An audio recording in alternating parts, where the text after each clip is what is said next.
প্রিয় হাজিরিন, আমাকে আলোচনার বিষয়বস্তু দেওয়া হয়েছে, সেটা হলো বর্তমান প্রেক্ষাপট ও শিয়া কারা, তাদের বাতিল আকীদা সমূহ, জানাজার পর দোয়া, ইকামতের মাসালাত, এছাড়াও আরো দু একটা পয়েন্ট দেওয়া আছে।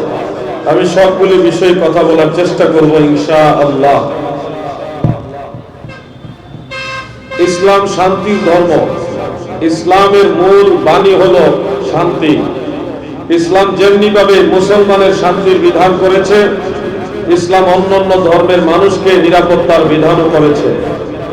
অতএব সেই ব্যক্তি হলো প্রকৃত মুমিন, যার জবান এবং হাত থেকে আরেকজন মুসলিম নিরাপদ থাকে। এই বিষয়টা খেয়াল আমাদের সবাইকে রাখা উচিত। মতের অনৈক্য, মতদ্বন্দ্ব, মতানৈক্য এগুলি চিরকালই ছিল, এখনো আছে, ভবিষ্যতেও থাকবে। তবে এর মাঝে যেন,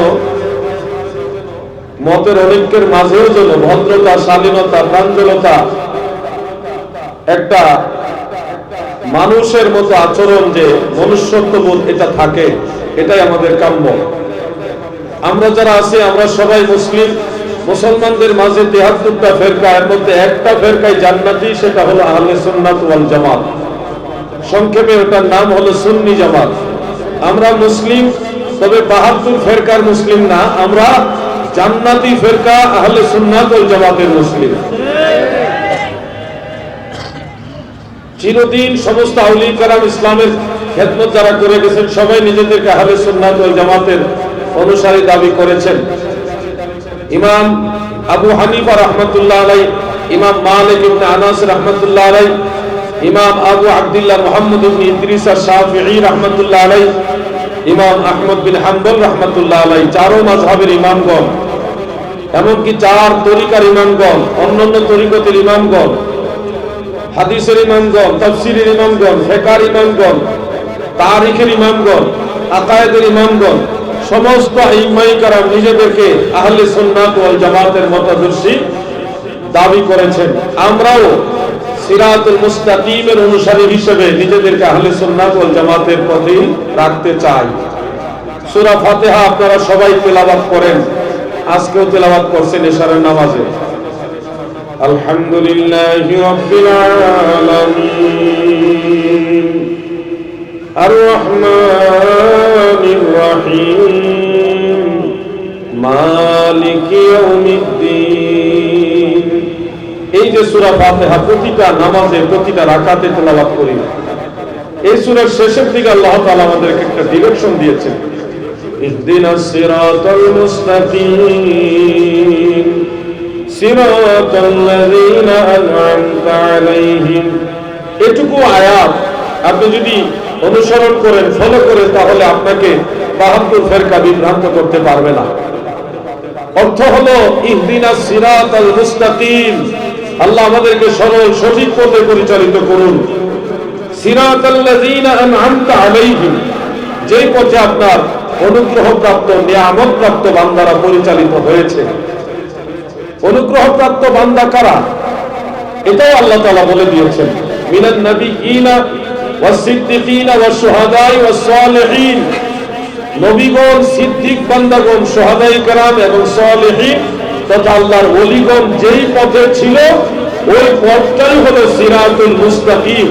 আপনি যদি একজন মুসলিম হিসেবে কোনো ফিতনা থেকে বাঁচতে চান, সকল ফিতনা থেকে বাঁচতে চান, তাহলে আপনি নিজের মতবাদে বহাল না থেকে, নিজে পাণ্ডিত্য তৈরি না করে, নিজে কোনো মতবাদ তৈরি না করে, আগের ইমামগণ, সিদ্দিক, সালিহিন, আউলিয়ায়ে কেরাম যেই মতবাদে, যেই পথে ছিল, আপনি নিজেকে ওই পথে পরিচালিত করুন, দেখবেন সকল ফিতনা দূর হয়ে গেছে।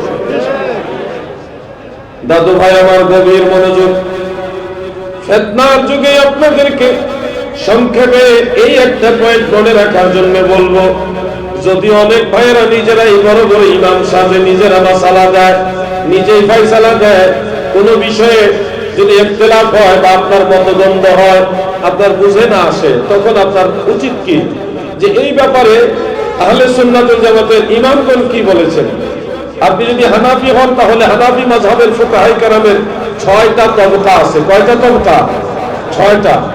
এই 6টা তাবাকাতের ফকিহগণ আপনি যেই ব্যাপারে মতদ্বন্দ্ব মনে করছেন এই ব্যাপারে কি বলেছেন, ওই সিরিয়ালে প্রথম তবকার দিকে তাকান। যদি প্রথম তবকায় সমাধান না থাকে দ্বিতীয় তবকায় তাকান, ওখানে যদি সমাধান খুঁজে না পান তৃতীয় তবকার দিকে তাকান, ওখানে না পারলে চতুর্থ তবকা, ওখানে সমাধান না পেলে পঞ্চম তবকা, ওখানেও সমাধান না পেলে ষষ্ঠ তবকায়। 6টা তবকার কোনো না কোনো তবকার মধ্যে আপনার এই মাসালার সমাধান পাবেন। কারণ ইসলামের প্রাচীন যতগুলি মাসালা মাসাইল সবগুলি সমস্যার সমাধান ওই 6 তাবাকার ফকিহগণ ইমামগণ দিয়ে গেছেন। আপনি যদি ওই 6টা তাবাকাতের ইমামগণ ফকিহগণ যে ফয়সালা দিয়েছেন ওটা ফলো করেন, তাহলে আপনার সাথে আমার দ্বন্দ্ব হবে না। আমিও তার অনুসারী হচ্ছি, আপনিও তার অনুসারী হচ্ছেন। আপনি যেই লাইনে যাচ্ছেন আমিও সেই লাইনে যাচ্ছি, নিজেদের মধ্যে আর কোনো দ্বন্দ্ব হবে।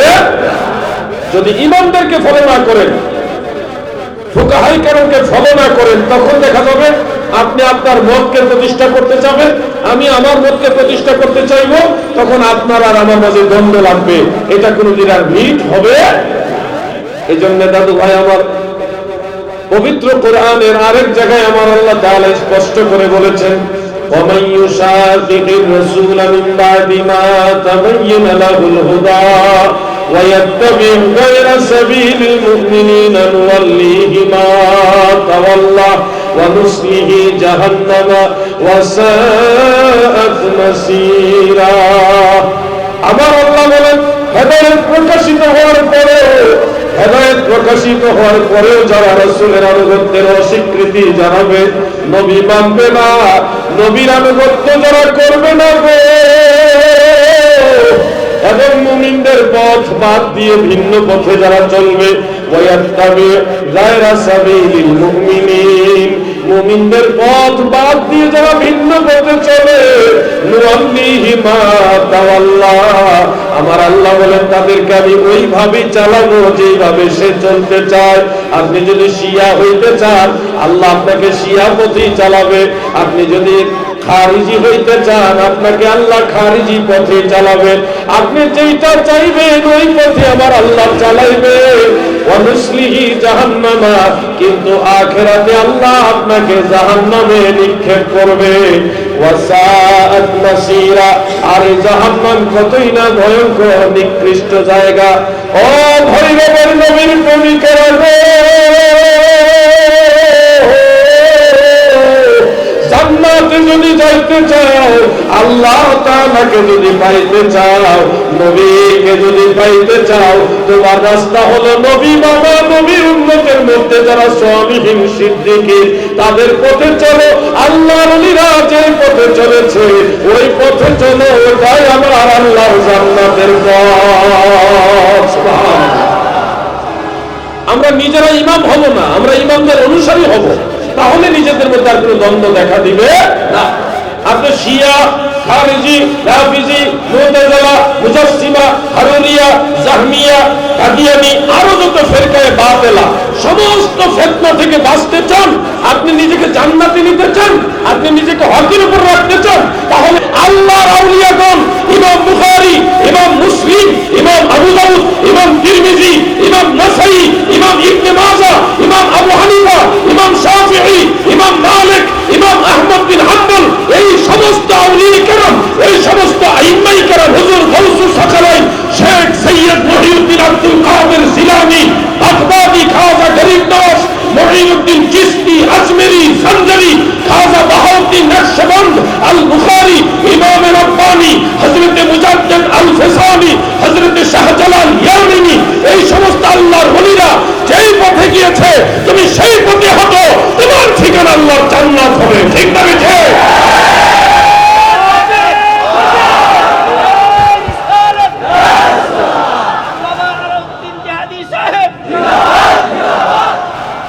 আমি আপনাদেরকে আমার পথে আসতে বলছি না, আমার কোনো পথ নাই।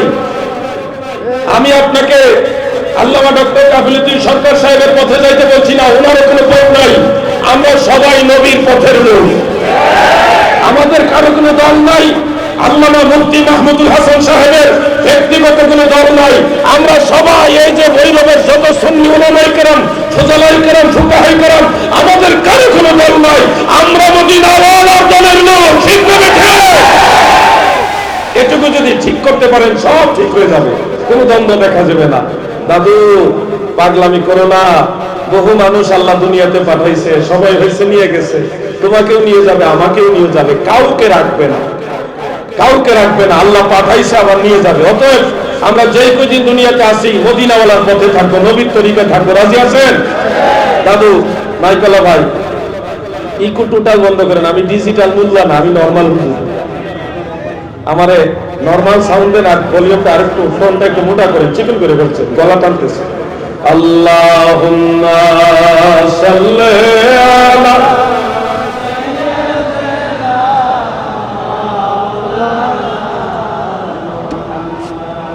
ওয়া আলা আলি সাইয়্যিদিনা।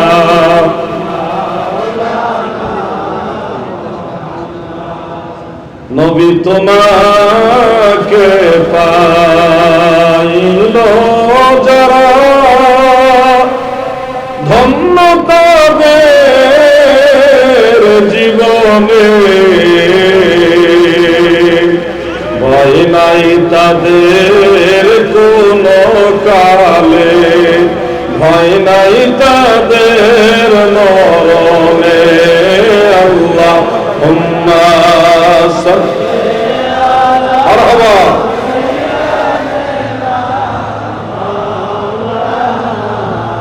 মুহাম্মদ ওয়া আলা আলি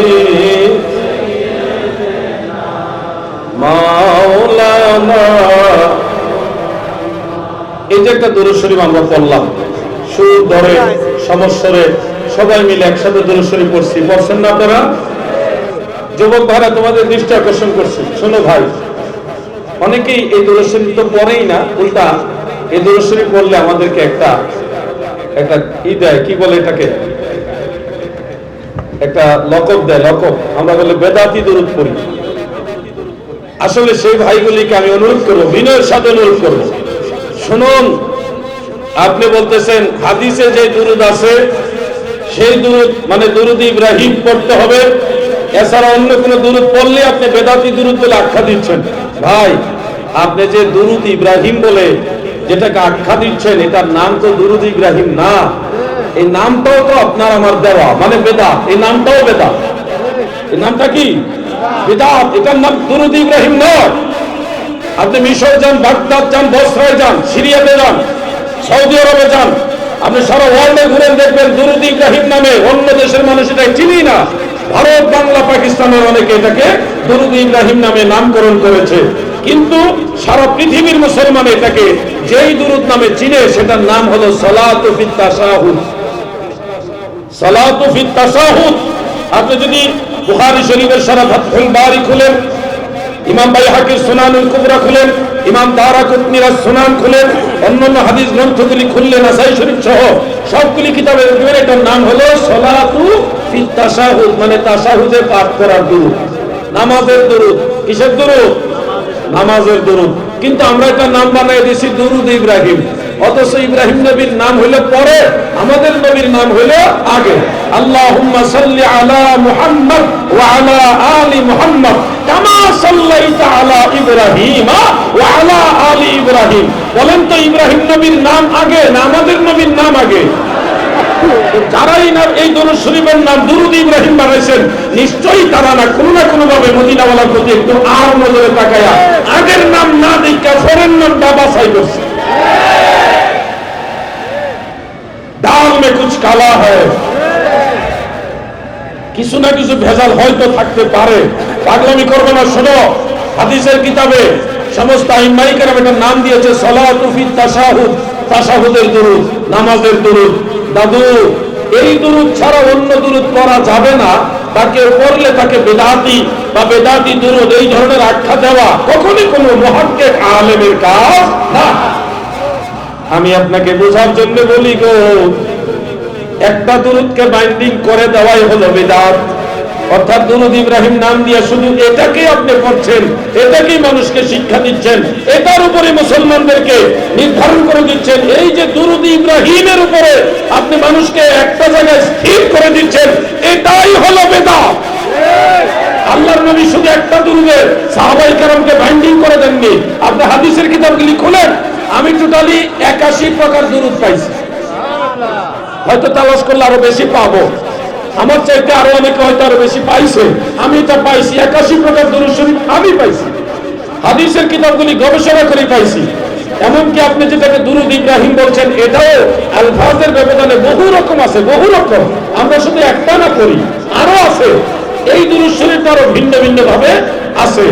দাদু, আলফাজ যদি সহিহ হয়, শব্দগুলি যদি বিশুদ্ধ হয়, গ্রহণযোগ্য হয়, তাহলে শরীয়তের দৃষ্টিতে অন্যান্য দুরূদ শরীফ পড়াও নিষেধ না, আপনি পড়তে পারবেন। এটাই হলো আইম্মায়ে আহলে সুন্নাতের একটা নীতি, একটা আদর্শ। আমি আপনাদের বলতে চাই, ইমাম বুখারীর কিতাব খুলেন, সহিহুল বুখারী, আল জামিউল মুসনাদ সহিহুল মুখতাসার মিন উমুরি রাসূলিল্লাহ সাল্লাল্লাহু আলাইহি ওয়া সাল্লাম ওয়া সুনানিহি ওয়া আইয়ামিহি। এটা বুখারীর মূল নাম, আসল নাম। আপনি বুখারী খুলেন প্রথম দিকে এবং শেষের দিকে, মুকাদ্দমার শুরুতে এবং ইখতিতামের শেষের দিকে। আপনি মুসলিম শরীফের মুকাদ্দমা খুলেন, ওখানেও পাবেন এবং শেষের দিকে পাবেন। আবু দাউদের শুরুতে পাবেন, একেবারে মুকাদ্দমার শুরুতে এবং শেষেও পাবেন। আপনি ইবনে মাজাহ খুলেন, মুসনাদ আহমদ খুলেন, যে কোনো কিতাব খুলেন, আপনি কিতাবের মুকাদ্দমায় এবং ইখতিতামের শেষের দিকে দেখবেন ভিন্ন ভিন্ন আলফাজে রাসূলের দুরূদ লিখেছেন সব ইমামরা। আমাদের দেশে অনেক বক্তা, তিনারা ওয়াজ শুরু করার আগে বিভিন্ন আলফাজে রাসূলের দুরূদ শরীফ পাঠ করে থাকে।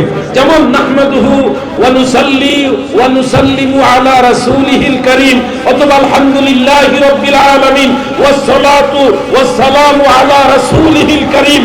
এরপরে ধরেন নাহমাদুহু আলহামদুলিল্লাহি নাহমাদুহু ওয়া নাস্তাঈনুহু ওয়া নাস্তাগফিরুহু ওয়া নাউযু বিল্লাহি পড়েছে ওয়াস সালাতু ওয়াস সালামু আলা রাসূলিহি ওয়া আলিহি ওয়া আসহাবিহি। এইভাবে বিভিন্ন আলফাজে বক্তারা দুরূদ শরীফ পড়ে থাকে এই যে খুতবাতে, ওয়াজের শুরুতে। আপনি জুমার নামাজের খুতবায় দুইটা খুতবা হয়, ঈদের নামাজে খুতবা হয় দুইটা খুতবার শুরুতে বিভিন্ন শব্দে শব্দে দুরূদ শরীফ আছে। মক্কার হেরেম শরীফে তাকান, মসজিদে নববী মদিনা মুনাওয়ারায় তাকান, সারা পৃথিবীর সমস্ত আলেমরা কোন না কোন শব্দে রাসূলের দুরূদ শরীফ পড়ে থাকে। ও দাদু, আপনি সারসিনা শরীফ গিয়েছেন, দেখেন সারসিনা শরীফও বিভিন্ন দুরূদ শরীফ পীর মাশায়েখগণ লিখেছেন, ওনারা পড়ছেন। আপনি চরমুনায় গিয়েছেন, ওখানেও দেখেন বিভিন্ন দুরূদ শরীফ ওনাদের কিতাবের মধ্যে লেখা আছে। সৈয়দ মাওলানা ইসহাক সাহেবের বইগুলি পড়েন, দুরূদ শরীফ পাবেন। ফজলুল করিম সাহেবের বইগুলি পড়েন, দুরূদ শরীফ বিভিন্ন আলফাজে পাবেন, যেগুলি দুরূদ ইব্রাহিম না। আপনি হাটাজারি যান, হাটাজারি বড় বড় আলেমদের কিতাবের মধ্যে দেখবেন শুরুতে শেষে মাঝে বিভিন্ন শব্দে শব্দে দুরূদ শরীফ আছে। আপনি দেওবন্দে যান, ওখানে দেখবেন বিভিন্ন কিতাবের শুরুতে শেষে মাঝে বিভিন্ন আলফাজে বিভিন্ন শব্দে শব্দে দুরূদ শরীফ আছে। আপনি দেওবন্দি আলেমদের সেরতাজ মাওলানা আশরাফ আলী থানভী সাহেবের বইগুলি পড়েন না, শত শত দুরূদ শরীফ আছে। দালাইলুল খায়রাতে কত দুরূদ, কত ইমামদের কত দুরূদের কিতাব। কাউলুল বাদী, ওই কিতাবের মধ্যে ইমাম শামসুদ্দিন সাখাওয়াবী রাহমাতুল্লাহ আলাইহি কত সুন্দর দুরূদ একের পর এক দুরূদ উল্লেখ করেছে। সারা পৃথিবীর সমস্ত আলেমরা বিভিন্ন আলফাজে দুরূদ শরীফ পড়ে। আপনারাও দুরূদ ইব্রাহিম ছাড়া অনেক দুরূদ শরীফ পড়ে থাকেন, সব বক্তারা পড়ে থাকে। যারা দুরূদ ইব্রাহিম ছাড়া অন্য দুরূদ পছন্দ করেন না, তারাও পড়ে থাকে। আমার নবীর নাম শুনলে এভাবে পড়ে হযরত মুহাম্মদ সাল্লাল্লাহু আলাইহি ওয়াসাল্লাম, অত সেটা দুরূদ ইব্রাহিম না। আবার অনেক সময় পড়ে ক্বালা আলাইহিস সালাতু ওয়াস সালাম, অত সেটা দুরূদ ইব্রাহিম না। ও ভৈরবের জীবন ভরা নবীর প্রেমিকেরা গো, ইসলামের শুরুর জামানা থেকে অদ্যাবধি সমস্ত আইম্মায়ে কেরাম, সমস্ত মুহাদ্দিসিন, মুফাসসিরিন, ফুকাহা, ফুজালা, খুলাফা, সুলাফা, তিনাদের কিতাবগুলি দেখো, তিনাদের আমল আখলাকের দিকে তাকাও। তারা নামাজে দুরূদ ইব্রাহিম পড়ছে, বাইরে অনেক দুরূদ শরীফ পড়ছে। তারা কোনো দুরূদ নিয়ে ঝগড়া করে নাই। যে যেই দুরূদ শরীফ পড়ছে, দুরূদ নিয়ে ঝগড়া নাই। হুজুর গাউসে পাক এক দুরূদ শিক্ষা দিয়েছে, খাজা গরিব নওয়াজ আরেক দুরূদ শিক্ষা দিয়েছে, খাজা বাহাউদ্দিন নকশবন্দ আরেকটা দুরূদ শিক্ষা দিয়েছে, মুজাদ্দিদ আল ফিসানি আরেকটা দুরূদ শিক্ষা দিয়েছে। ওনারা যে যেইভাবে পারছে নবীর দুরূদ পড়ছে, নবীর দুরূদ নিয়ে কেউ ঝগড়া করে নাই। এই জামানায় আর একটা রাগে দুরূদ পড়লে বেদাতি কয়, দুরূদ রে কয় বেদাতি দুরূদ। আসলে তারা ইসলামের মূল মর্ম বুঝে না। সমস্ত ইমামরা একদিকে, তারা হলো আরেকদিকে। আইম্মায়ে আহলে সুন্নাতের আমরা যদি মূল মতাদর্শটা দেখি তারা দুরূদ শরীফের পক্ষে, আমরাও দুরূদের পক্ষে। আমরা নির্দিষ্ট একটা দুরূদের পক্ষে না, আমরা যখন যেই দুরূদ পারি নবীর দুরূদ চাই কি চাই না? শুধু কারা কথা বলো, চাই কি না? আরে নবীর দুরূদ পড়ো দিলে দিলে, তোমরা নবীর দুরূদ পড়ো দিলে দিলে, হৃদয় খোলে নবীর দুরূদ পড়ো দিলে দিলে। এই দুরূদ যেমন আমরা আল্লামা আব্দুল মান্নান জিহাদি সাহেবের নাম নিশ্চয় আপনারা শুনেছেন। আব্দুল মান্নান জিহাদি সাহেব নাম শুনছেন না? মুফতি আবু নাসির জিহাদি সাহেব, ওনার একটা দুরূদ শরীফ পড়ত। আমাদের প্রিন্সিপাল হাফেজ এম এ জলিল রহমতুল্লাহ আলাইহি উনিও পড়ত। হাবিবকে বেশি ভালোবাসত, পৃথিবীর সব কিছু কনসিডার করতে রাজি, কিন্তু মদিনাওয়ালার প্রেমের ব্যাপারে তারা কোনো কনসিডার করে নাই। এরা ছিল আশিক রাসূল, ওনারা নবীর দুরূদ পড়ত। আল্লাহুম্মা সাল্লি আলা সাইয়্যিদিনা নবিয়িনা শাফিঈনা মুহাম্মদ, আল্লাহুম্মা সাল্লি আলা নবিয়িনা শাফিঈনা মুহাম্মদ নাম গোলে পড়ো, এই নামে হও দেওয়ানা রে, এই নামে হও দেওয়ানা। এই নাম বিনে রোজ হাসরে, এই নাম বিনে রোজ হাসরে, বান্ধব কাউরে পাইবা না। আল্লাহুম্মা মারহাবা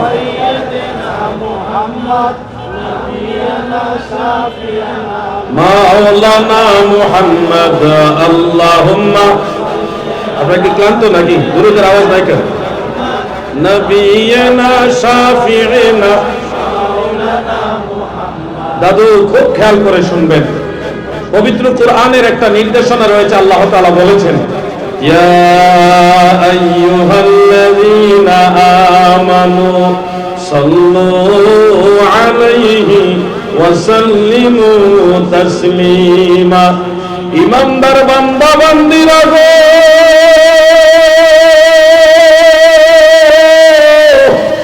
তোমরা সবাই আমার নবীর উপরে দুরূদ পড়ো, তাজিমের সাথে সালাম দাও।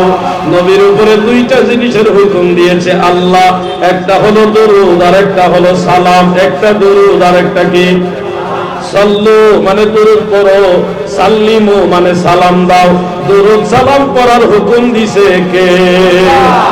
এই জন্য সুন্নি আলেমরা বলেন, সাল্লু আলাইহি ওয়া সাল্লিমু তাসলিমা।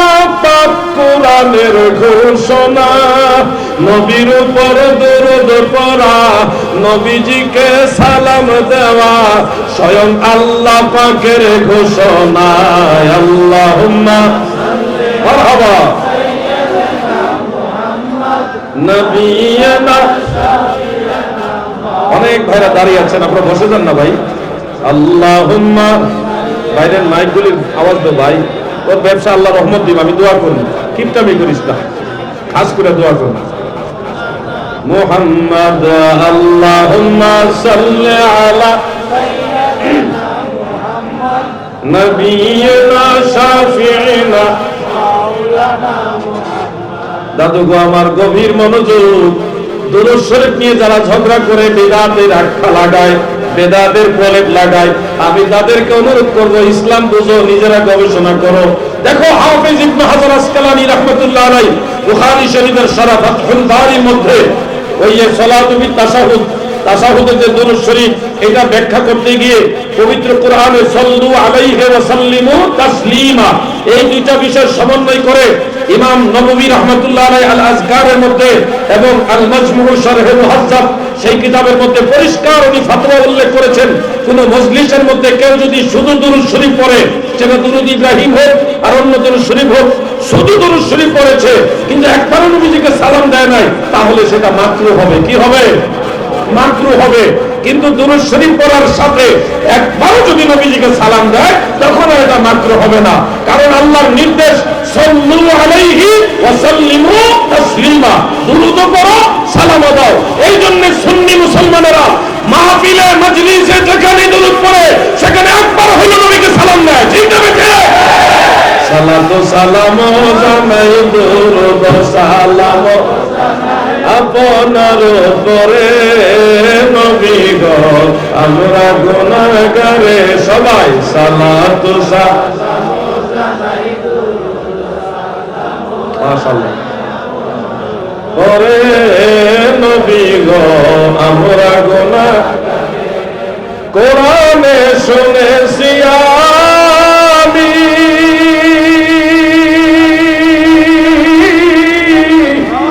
ও নবী গুনাহগারের বান্ধব তুমি হাদিসে শুনেছি আমি ও নবী গুনাহগারের বান্ধব তুমি পিলায় কাউসারের পানি ময়দানে হাসরে নবী পিলায় কাউসারের পানি ময়দানে হাসরে নবী গো আমরা গুনাহগারে সালাতু সালাম জানাই দুরূদ সালাম জানাই আপনার উপরে নবী গো আমরা গুনাহগারে আমরা নবীর সালাত এবং সালাম দুইটা চাই দুরূদ পড়ি নবীকে সালামও দেয় এটাই হলো আহলে সুন্নাত ওয়াল জামাতের শিক্ষা এটা আমার আল্লাহর দীক্ষা এটা আমার আল্লাহর নির্দেশ এই জন্য দুরূদ নিয়ে যারা ঝগড়া করে এমনে পড়া যাইবো না অন্যে পড়া যাইবো না এইটা পড়া যাইবো না ওইটা পড়া যাইবো না এমনে পড়লে বেদাত এমনে পড়লে বেদাতি এই ধরনের যারা লেভেলদারি ফতোয়া বা ফতোয়া সন্ত্রাস তাদেরকে অনুরোধ করি দুরূদ নিয়ে ঝগড়া করো না তোমার যেই দুরূদ ভালো লাগে নবীর মহব্বতে ওই দুরূদ পড়ো আমরা সবাই নবীর দুরূদ শরীফ চাই এটা হলো মূল কথা ঝগড়া করবে না ঝগড়া তো তারা করে যাদের মালের মধ্যে ভেজাল আছে যাদের ব্যবসায় ভেজাল তারাই তো আরেকজনের ব্যবসায় হিংসা করে তার কারণ আমার মাল বিক্রি হবে না বোঝা যাবে তা এর মালের মধ্যে ভেজাল অরিজিনাল মাল নিয়ে কেউ কখনো টেনশন করে না এটা বিক্রি হবেই দাদু যারা হক যারা সুন্নি যারা নবীর দল যারা ইমাম হুসাইনের দল যারা উলিয়ে কেরামের দল তারা কখনো বাতিলের কারণে শঙ্কিত না ভীত না কারণ তারা নবীর দল ঠিক হবে আল্লাহু আকবার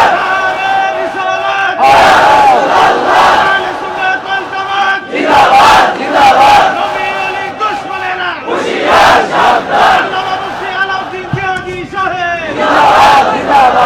আমার দাদু ভাইরা গভীর মনোযোগ দিলের কান লাগায় শুনবেন সেই যে 1450 বছর আগে সুন্নিয়ত ছিল বাবা শাহজালালের জামানায়ও সুন্নিয়ত ছিল বড় পীর সাহেব হুজুরের জামানায়ও সুন্নিয়ত ছিল খাজা গরিব নওয়াজের জামানায়ও সুন্নিয়ত ছিল যুগে যুগে সুন্নিয়ত ছিল বাতিলরা কত আইলো আর গেল আর জানাইলো কিন্তু স্থায়ী হইল না সুন্নি জামাত সেই ছিল এখনো আছে ভবিষ্যতেও দাদুরে ডাইনে বামে তাকায় না মাইকলা ভাই আপনি মনে আমার ভাষা বুঝেন না আমি ইংরেজিতে কই না ইকু লাগতো না বেটা কথা হুনুস না গেলে তুই কথা হুনুস গেলে করছেন মানুষের তোর মন্দ গেলে আমার ভালো লাগবে ইকু লাগতো না আমি ডিজিটাল না আমি নরমাল মাইক ভালো মাইক খারাপ না মানে সাজাইতে গিয়া বেসকাই লইতেছে আর কি বেশি সাজাইতে যায় আমার তো সাজ লাগতো না তো ইকুই লাগবে না আমার কথা মানুষ বুঝলেই চলে আমি এখানে গান গাইতে পারছি যে আমার সুন্দর সুর বাইরে তুইব আমার সুর লাগতো না আমার এটা গুন্ডা সিংমার্কা গলা তাই না আস্তে কথা বলে জুড়ে হয়ে যায় কি করবো কত মানুষ আমার কয় ভাই একটা আসতে কেন আমি তো আসতে পারি না কি করবো আমি পারি না আসতে কথা বলে আস্তে আস্তে বলি বলতে বলতে কোন সময় যে জুড়ে হয়ে যায় আমি নিজেও জানি না আল্লাহ আমি জানি না কখন জোর হয়ে যায় আওয়াজ বেশি হয়ে যায় আমি কন্ট্রোল আমি জানি না কখন জোর হয়ে যায় যেটুকু জোরে হয় এটা মদিনাওয়ালার মহব্বতের কারণে হয়ে যায় এটা আপনি পারবেন না বন্ধ করতে এই ঢেউ মদিনাওয়ালার কদম থেকে আছে এটা পারবেন না আমিও পারবো না আপনি যদি আপনার স্ত্রীকে বলেন মরিচ বাপে পাঠায় তাহলে আপনি বলে দেওয়া লাগতো না কমন নাসানের কথা এমনি নাই ছুটে যায় ডোন্ট মাইন্ড প্লিজ এটা হয়ে যায় কি করবেন আমার প্রতি আপনাদের এই অনুরোধ এই নসিহত আমি সম্মানের সাথে গ্রহণ করি চেষ্টাও করি হয় না যে তুমি কাঁদো কেন আমি কাঁদি না তো আমার চেহারা এরকম আমি কথা বললে এরকম হয়ে যায়, কি করব ভাই? আপনারা কি রাগ করেন নাকি? আওয়াজে বোঝা যায় রাগ করে। রাগ করেন নাকি? আচ্ছা ঠিক আছে, একটু অনেকবারে দাঁড়ায় আছেন, আমি তো আবার বসেন বসেন কইলে আরেক জ্বালা।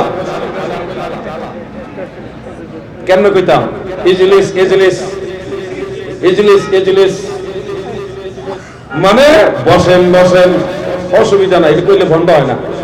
আমরা বসেন বসেন কইলে যদি ভণ্ড হয়, তো যারা বাস বাইয়ের উপরে বান্দরের মধ্যে লটকাই নাই, এটা কি হয়? বালা কথা ভণ্ড হয়ে যায় না? যারা দেখতে নাই তার চলন বাঁকা, বালা কথা কইলে ভণ্ড হয়ে যায়। কি একটা আশ্চর্য দমায় না এসব। এরা বলদ করে ধরা খায়, এটা ভণ্ডামি না। আর আমরা বসেন বসেন কইলে এটা ভণ্ডামি হয়ে যায়। কি যে মুসিবতে আছি, এরা পাতলা ডাল খাইতে খাইতে শেষ, আর আমরা বিরিয়ানি খেলে জ্বালা উঠে। আরে বিরিয়ানি তো সবার কপালে জুটে না, এটাতে খাইতে টাকাও লাগে। বসেন তো, কথা কয় না, কথা বুনে না দিয়ারা বৈশা যান। তারা নিয়ত করে আজকে বসতাম না, একেবারে খারাপ হয়ে গেছে নিয়ত। হাসরের দিন আল্লাহ তাআলা কইব তোমরা সেজদা দাও। কিছু মানুষ আছে সেজদা দিতেও চাইবো কিন্তু পারতো না। তারা কারা? বেনামাজি। তারা কি? বেনামাজি। মানে কিছু মানুষকে আল্লাহ বলবে তুমি কি নামাজ পড়ছিলা?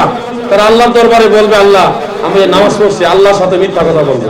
কত নম্বরের টাউটেরা, নামাজ তো পড়ছেই না, আবার আল্লাহর দরবারে বলবে আমরা নামাজ পড়ছি, আল্লাহর সাথে টাউটারি। আল্লাহ কইবে ঠিক আছে, তোমরা যেহেতু নামাজ পড়ছো আমার একটু সেজদা দিয়ে দেখাও, একটু নামাজ পড়ো, রুকু দাও, সেজদা দাও। তো সেজদা দিতে চাইবে কিন্তু রডের মতো সোজা হয়ে দাঁড়ায় থাকবো। যেটা দাঁড়ায় থাকবে মনে করবে হেই বেনামাজি। আপনারা না, আপনারা না, ওই হাসরের দিনে কথা বলতেছি। আল্লাহ তাআলা আমাদেরকে জান্নাতের বাগানের ফুল হওয়ার তৌফিক দেন। আওয়াজে বোঝা যায় যে আশা, মানে আওয়াজ দিয়ে বলেন আমিন। এইভাবে আওয়াজ দিবে, তাহলে বোঝা যায় ব্যাটারি চার্জ আছে। জিকির হবে লা ইলাহা ইল্লাল্লাহ, মাশাআল্লাহ লা ইলাহা ইল্লাল্লাহ, লা ইলাহা ইল্লাল্লাহ মুহাম্মদ রাসূলুল্লাহ, হাসবি রাব্বি জাল্লাল্লাহ মাফি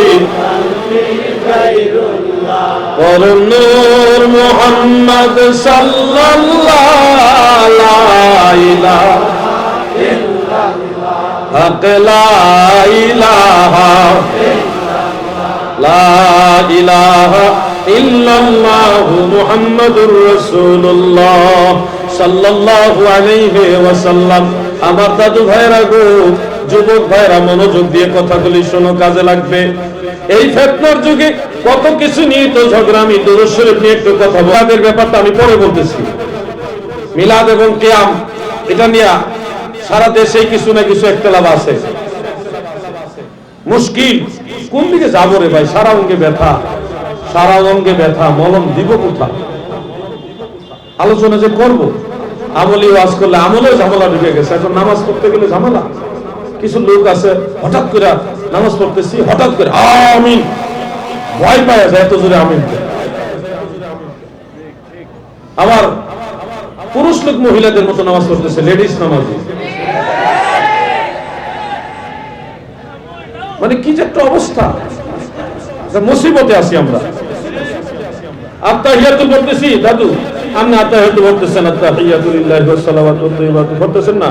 এত আঙ্গুল আমলে এইটাই তো করতেছে। আচ্ছা কম দিয়ে আমি নামাজ পড়তেছি, আপনি যদি এইভাবে আঙ্গুল এইভাবে না চান, আমার মনোযোগটা থাকবো নি নামাজ? তার আঙ্গুলে যে শয়তান বইছে, এটা শয়তানের লড়াই ছাড়া। এই একটা মুসিবতে আছি আমরা। আমি নামাজে দাঁড়াইছি, আমার লাগে আরেকজন একটা এটা ছেলে পেলে মানুষ এসে পাও লাগাই দিতেছে, লাগায় ঠেলে। আবার এইগুলি কি ইসলাম বুঝে না এগুলি? আমি কোনটা আলোচনা করব? মানে আলোচনা করার যে বিষয়বস্তু শেষ নেই। আমি যুবকদের উদ্দেশ্যে একটা মাসআলা আলোচনা করতে চাই। দুইটা অপশন দিয়ে আপনারা যেটা চাইবেন এটা আলোচনা করব।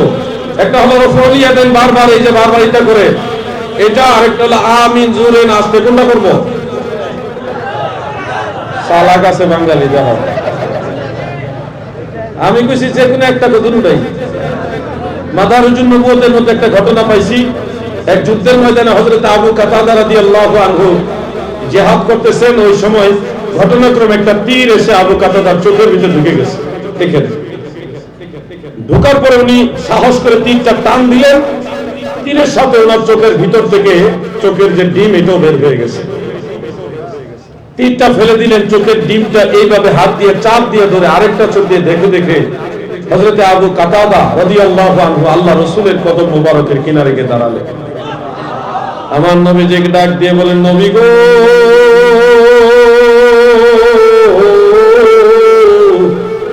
ইয়া রাসূলুল্লাহ,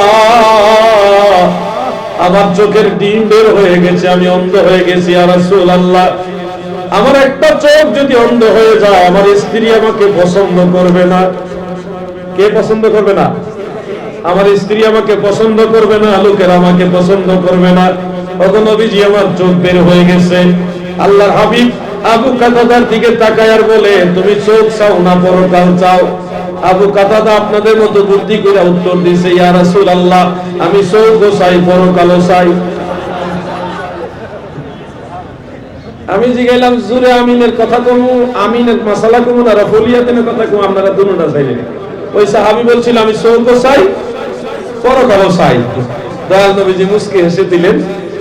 নবীজির মুখ মুবারক থেকে একটু থুতু মুবারক, লালা মুবারক বের করে আবু কাতাদার চোখের মধ্যে লাগিয়ে দয়াল নবীজি রহমতের হাত মুবারক দ্বারা এইভাবে ঘষা দিলেন। বিনা অপারেশনে আগের মতো চোখ সেটিং হয়ে গেছে। ওনার ইন্তেকালের আগ পর্যন্ত অন্য পাশের চোখের জ্যোতি কমছে, কিন্তু এই চোখের জ্যোতি কমে নাই। কারণ কি? এই চোখে ডাক্তারি করছে রাহমাতুল লিল আলামিন। আমার দয়াল নবী বিনে গো আপন বলতে কেহ নাই জগতে। আমার দয়াল নবী বিনে আপন বলতে কেহ নাই। আমার ভাই বন্ধুরা, দুইটাই আলোচনা করার জন্য যেহেতু বলছেন, আমি দুইটাই করবো ইনশাআল্লাহ। খুশি নেই? আচ্ছা, প্রথম ধরি রফউল ইয়াদাইন, বারবার যে হাত উঠায় তাকবীরে তাহরিমার সময় আমরাও হাত উঠাই, কিন্তু এছাড়া আর অন্য সময় হাত উঠাই না। ওনারা রুকুতে যাওয়ার সময় রুকু থেকে উঠেও, আবার সেজদা দেওয়ার সময়, তৃতীয় রাকাত আবার দাঁড়ানোর সময় খালি এই হাত উঠানির তালেই আছে। এরকম মুসলিম বাংলাদেশে আছে? হ্যাঁ, ওরম করে সামনে বুখারী শরীফের হাদিস পাইছো, আমল করা শুরু করে দিয়েছো, কিন্তু এই ব্যাপারে আরো অনেক হাদিস আছে। সবগুলি হাদিস গবেষণা করার পরে আমরা আমল করতেছি। তোমরা একটা পাইছো, লাভ মেরে আমল করতেছো, ভাবতেছো এটাই মনে সহিহ হাদিস, যেহেতু এটাই মনে সবচেয়ে বড়। কিন্তু আসলে ভাই হাদিসের উপরও হাদিস আছে। একটা হাদিস আছে, আল্লাহর হাবিব দয়াল নবীজি কোন এক কারণবশত দাঁড়ায়া প্রস্রাব মুবারক করেছেন, সহিহ বুখারীতে আছে। এখন আপনারা কি দাঁড়ায় মতন শুরু করবেন? সহিহ হাদিস আছে। এটা উযরের মাসালা। দয়াল নবীজি উযরের কারণে, অসুবিধার কারণে ওই সময় এটা এরকম হাজত মুবারক সেরেছিলেন, কিন্তু অন্য সব সময় নবীজি বসে হাজত মুবারক সেরেছেন। এজন্য প্লেনে উঠছেন, যেখানে বসে প্রস্রাবের জায়গা নাই, সুযোগ নাই, সেখানে আপনি দাঁড়ায় উযরের কারণে বিপদে পড়ে বা হাঁটুতে ব্যথা, কোমরে ব্যথা, অসুস্থতা জনিত কারণে দাঁড়ায় পেশাব করছেন, ওটা আপনার জন্য সুন্নত না, এটা উযরের মাসালা। কিন্তু নরমালি বসে পেশাব করা হলো সুন্নত। ঠিক না বেঠে? তারপর জানা আছে কিনা সবার? কুরবানির গোশত 3 দিনের বেশি খাওয়া যাবে না, সহিহ হাদিস আছে, আবু দাউদ শরীফ আছে, তিরমিজিতে আছে। আপনারা 3 দিনের বেশি কুরবানির গোশত খাননি? খান না আপনারা? সারা বছর বলে খান। সহিহ হাদিস আছে, 3 দিনের বেশি কুরবানির গোশত খাওয়া যাবে না। এরপরে খেয়াল করে শুনবেন, আমিও 3 দিনের বেশি কুরবানির গোশত খাই, কিন্তু কেন খাই? সহিহ হাদিস আছে 3 দিনের বেশি খাওয়া যাবে না, এরপরও কেন 3 দিনের বেশি খাই? কারণ আমি আরো হাদিস পাইছি। এই হাদিসের পরে আরো হাদিস আছে। আল্লাহ রাসূল বলেছে পরবর্তীতে যে এখন থেকে তোমরা যতদিন পারো কুরবানির গোশত খেতে পারো। প্রথম, মুসলমানদের সংখ্যা কম, মানে মুসলমানদের মাঝে ধনী কুরবানি দাতাদের সংখ্যা কম, গরিব বেশি।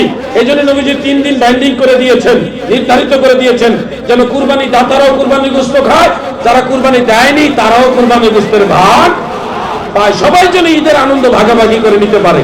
পরবর্তীতে যখন মুসলমানদের ধনীদের সংখ্যা বেড়েছে, তখন নবীজি বলেছে এখন থেকে যতদিন পারো তোমরা কুরবানি গোশত খেতে পারো। আমরা আগাগোড়া সব জানি, এই জন্য আমল করি, ঠিকঠাক মতো করি। তোমরা একটা পয়সায় 3 দিনে বেশি কুরবানি গোশত খাওয়া যাবে না, সহিহ হাদিস। এই লাভ মারছো তোমরা।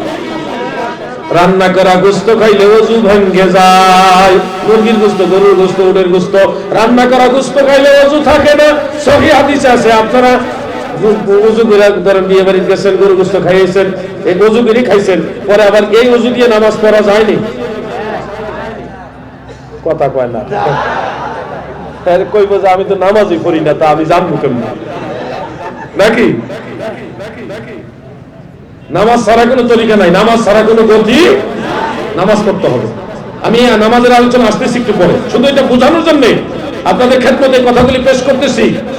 গভীরভাবে খেয়াল করবেন। ইসলামের প্রথম দিকে আল্লাহ হাবিব রাহমাতুল্লিল আলামিন বিধান দিয়েছে রান্না করা গোশত খেলে ওযু ভেঙে যেত, কিন্তু পরবর্তীতে আল্লাহর হাবিব এই বিধান উল্টো করে দিয়েছে। নবীজিও রান্না করা গোশত খাওয়ার পরে ওযু আর দ্বিতীয়বার করে নাই।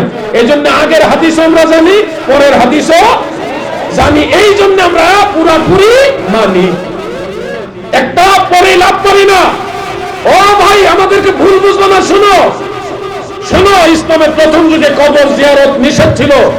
রাসূল করিম সাল্লাল্লাহু আলাইহি সাল্লাম কবর জিয়ারত নিষেধ করেছিলেন, পরবর্তীতে আল্লাহর হাবিব আবার কবর জিয়ারতের আদেশ দিয়েছেন। এজন্য আমরা আগেরটাও জানি, পরেরটাও।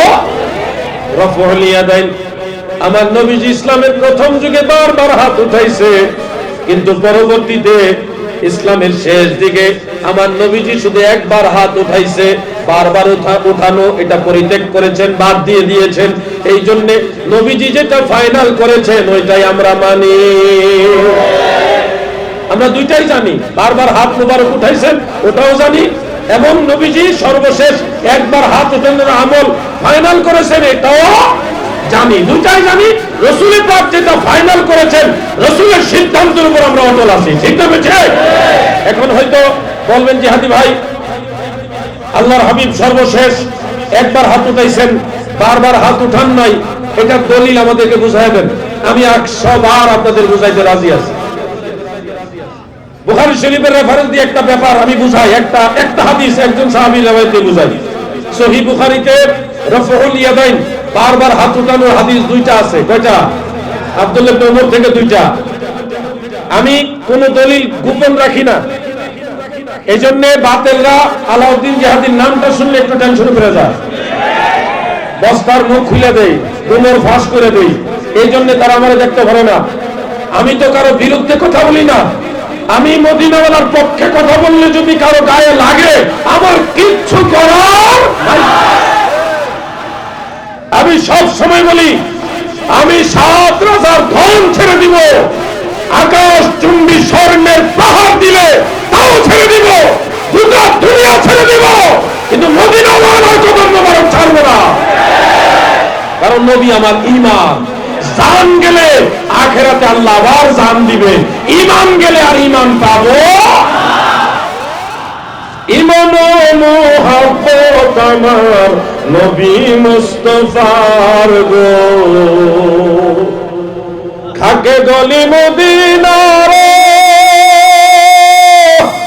শত বিছানা মোর, পালাখানা হইল মোর গলি মদিনার গো। ঈমান মুহাব্বত আমার নবী মুস্তাফার গো। আল্লাহুম্মা মাশাআল্লাহ।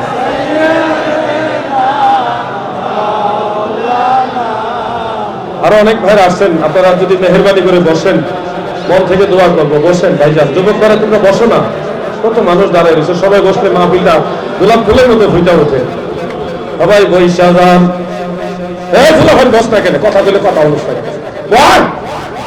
বসেন, আপনারা বসেন ভাইজান, যাইয়েন না। ও আল্লাহ, জায়গা দিয়ে বেটা দিয়েছে একবার স্টার্ট, 5 গিয়ার লাগে, থামতোই না। তো যদি জাউঙ্গার নিয়ত করে আল্লাহ তাহলে খারুই থাকেন, জাউঙ্গার সাথে খারুই থাম পালা, তাই না ভাইজান? খারুই থাকেন, অসুবিধা। তো বসেন, বসলে আপনাদের সবাই বসলে মাহফিলটা গোলাপ ফুলের মতো ফুটে উঠবে, সুন্দর দেখা যাবে। সবাই বসেন না। আল্লাহ তাআলা সবাইকে জান্নাতের বাগানে মেহমান হওয়ার তৌফিক দেন, আমিন। আল্লাহুম্মা সাল্লি, মাশাআল্লাহ।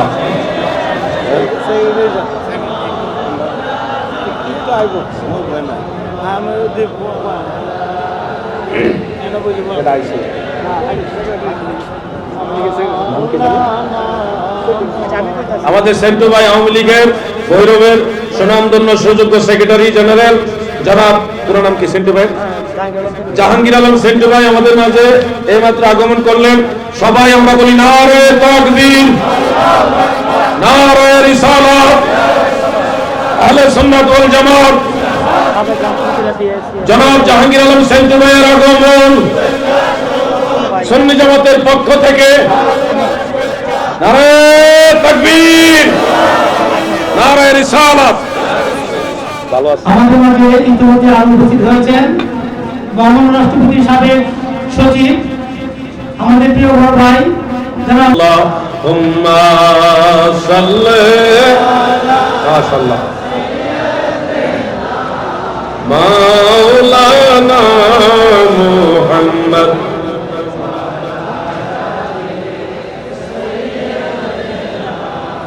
মাওলানা। আমার ভাই বন্ধুরা, যুবক ভাইরা, তোমরা খেয়াল করো, আলোচনা কোথায় ছিল মনে আছে? কোথায় ছিল? রাফউল ইয়াদাইন বুখারী শরীফ, মনে আছে? রাফউল ইয়াদাইন বুখারী শরীফ। সহিহ বুখারী থেকে আমি একটা হাদিস শোনাই, যে হাদিসটাকে ইন্ডিকেট করে আমার অনেক ভাইরা সহিহ হাদিসের উপর আমল করার নিয়তে বারবার রাফউল ইয়াদাইন করেন বেশি সওয়াবের আশায়। বুখারী শরীফে হযরত আব্দুল্লাহ ইবনে ওমর থেকে দুইটা riwayat উল্লেখ। সাহাবীর নামটা মনে রাখবেন, আব্দুল্লাহ ইবনে ওমর। বলেন আব্দুল্লাহ ইবনে ওমর। যুবকরা বলো আব্দুল্লাহ ইবনে ওমর রাদিয়াল্লাহু আনহুমা। যদি পুরোটা মনে না থাকে, হযরতে আব্দুল্লাহ রাদিয়াল্লাহু আনহু এবার মনে রাখবেন, হযরত ওমরের ছেলে। তিনার থেকে দুইটা riwayat বুখারী শরীফের মধ্যে উল্লেখ রয়েছে। তিনি বলেন রাআইতু রাসূলুল্লাহি সাল্লাল্লাহু আলাইহি ওয়াসাল্লাম ইযা ইফতাতাহাস সালাহ রাফা ইয়াদাইহি। আমি দয়াল নবীজিকে দেখেছি, নবীজি নামাজ শুরু করার সময় দুই হাত উঠাইতেন কাঁধ বরাবর, এবং রুকুতে যাওয়ার সময় হাত উঠাতেন, রুকু থেকে ওঠার সময় হাত উঠাতেন, সেজদা যাওয়ার সময় হাত উঠাতেন, তৃতীয় রাকাতে দাঁড়ানোর সময় হাত উঠাতেন। এই মর্মে দুইটা হাদিস আছে, সহিহ হাদিস। মনে রাখবেন কথাগুলি। সাহাবীর নাম কি? রাফউল ইয়াদাইন আল্লাহর রাসূল বারবার করেছেন, সহিহ বুখারীতে হাদিস আছে। এবার শুনেন, আব্দুল্লাহ ইবনে ওমর পরবর্তীতে আরো হাদিস বয়ান করেছেন, যেটা উল্লেখ রয়েছে ইমাম বুখারী রাহমাতুল্লাহ আলাইহির 1 নম্বর উস্তাদ ইমাম হুমায়দি রাহমাতুল্লাহ আলাইহির আল মুসনাদের 277 পৃষ্ঠায়। সেখানে সহিহ সনদে ইমাম হুমায়দি ইমাম জুহরি থেকে হাদিস বয়ান করেছেন। ইমাম জুহরি হযরতে সালিম থেকে, তিনি আব্দুল্লাহ ইবনে ওমর থেকে হাদিস বয়ান করেন। সেখানে তিনি বলতেছেন রাআইতু রাসূলুল্লাহি সাল্লাল্লাহু আলাইহি ওয়াসাল্লাম ইযা ইফতাতাহাস সালাহ রাফা ইয়াদাইহি। আল্লাহ রাসূলকে আমি দেখেছি, নবীজি যখন নামাজ শুরু করতেন দুই হাত উঠাতেন। ওয়া ইযা আরাদা আইয়ারকা ওয়া রাফা রাসাহু মিনার রুকু', ওয়া ইযা আরাদা আইয়ারকা ওয়া রাফা রাসাহু মিনার রুকু'i ফালা ইয়ারফাহু ওয়ালা বাইনা সাজদাতাইনি। আব্দুল্লাহ ইবনে ওমর বলেন, আমি আল্লাহর নবীকে দেখেছি গো, আমার নবীজি নামাজ শুরু করতেন দুই হাত মুবারক এইভাবে উঁচা করতেন। ওয়াইজা আরাদা আইয়ারকা, যখন নবীজি রুকুতে যাওয়ার ইরাদা করতেন, ওয়া রাফা রাসাহু মিনার রুকু, রুকু থেকে যখন নবীজির মাথা উঁচা করতেন, ফালা ইয়ারফাউ, তখন আর নবীজি হাত উঁচা করতেন না। ওয়ালা বাইনা সাজদাতাইনে, দুই সিজদার মাঝে নবীজি হাত উঁচা করতেন না। দেখেন একই সাহাবী, ইমাম বুখারীর কাছে হাদিস এসেছে, আব্দুল্লাহ ইবনে ওমর বলেন আমার নবীজি বারবার হাত উঠাইছেন, কিন্তু সেই আব্দুল্লাহ ইবনে ওমর ইমাম বুখারীর উস্তাদ ইমাম হুমায়দির কাছে হাদিস বয়ান করেছেন, আমার নবীজি একবার হাত উঠাইছেন, বারবার হাত উঠাইছেন না। একজন সাহাবী, কিন্তু বর্ণনা কয় রকম বলেন না, ওয়াজ বুঝে থাকলে উত্তর দিতে হবে। সাহাবী একজন, বর্ণনা কয় রকম। সাহাবীরা তো মিথ্যা কথা বলে না, সাহাবীরা কখনোই মিথ্যাবাদী না। একজন সাহাবী দুই রকম কেন বলল? এর হাকিকত হলো খুব খেয়াল করে শুনবেন, ইসলামের প্রথম যুগে রাসূল পাক সাল্লাল্লাহু আলাইহি ওয়াসাল্লাম নামাজে আসি আমাদের সওয়াব দ্বিগুণ। সুবহানাল্লাহ বলেন। দাদু ভাই, আমরা যারা হানাফি, আমরা শাফিঈদেরকে মিথ্যাবাদী বা কাযযাব বা জাহান্নামী বলি না। দেখবেন অনেকে মিথ্যাচারিতা করে, হানাফিরা শাফিঈদের পিছনে নামাজ পড়ে না, শাফিঈরা হানাফিদের পিছনে নামাজ পড়ে না। এটা মিথ্যা, এটা মিথ্যা। আমরা বাংলাদেশ থেকে যত হাজি সাহেব যায় মক্কা মদিনাতে ইমাম সাহেবদের পিছনে নামাজ পড়ে না।